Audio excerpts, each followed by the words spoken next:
Hello, my name is Courtney Jackson, and I'm the Federal Programs Performance and Accountability Specialist at the North Carolina Community College System Office.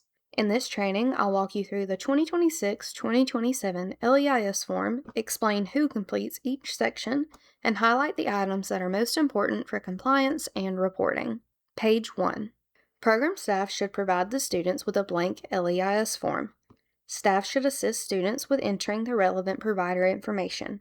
With assistance, students should enter the provider name, advances ID, current program year, enrollment date, colleague/external reference ID, and the student's period of participation.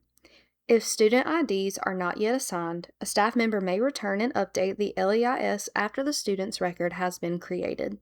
The remaining fields are completed by the student, and all information must be self-reported. Staff members should encourage students to use their legal name as it appears on their identification or relevant official paperwork. Next, students will provide their date of birth, home address, phone number, email address, social security number when available, ethnicity, race, and their enrollment date. Note that students under 18 will have additional required paperwork before they can enroll. For question 11, staff should remind students that the NRS registration is a general registration type for all enrolled students. Other program types can be added later once the student has been evaluated by program staff. On page 2, students should provide their educational history, highest completed grade level, employment status, and any other applicable special populations. Program staff should help determine the correct contact type, ABE/ASE or ESL. A student's contact type determines what approved assessments a student can take to determine their educational functioning level, or EFL for short.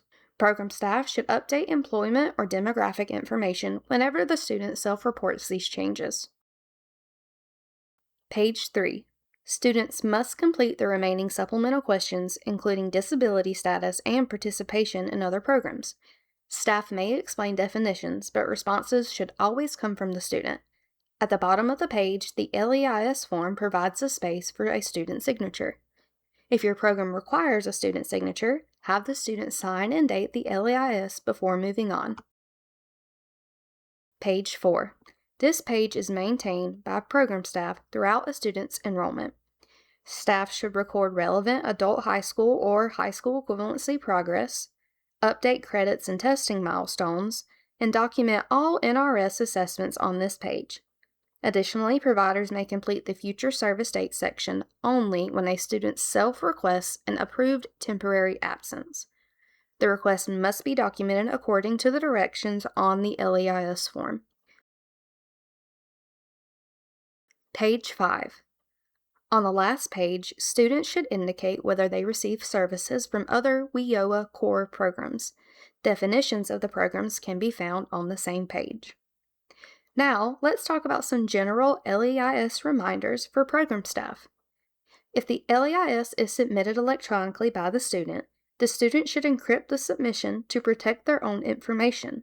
Additionally, program staff must encrypt emails containing completed LEIS forms to protect the student's personally identifiable information. A student's LEIS is a living document.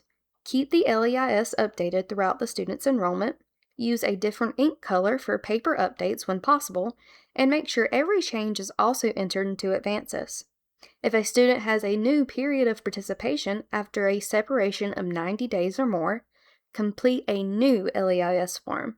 Otherwise, continue updating the existing form for the current program year. Lastly, if you want to avoid the LEIS paperwork altogether, try ContinuEd. ContinuEd is a completely electronic system that allows students to answer all LEIS questions. All data is then transferred into advances.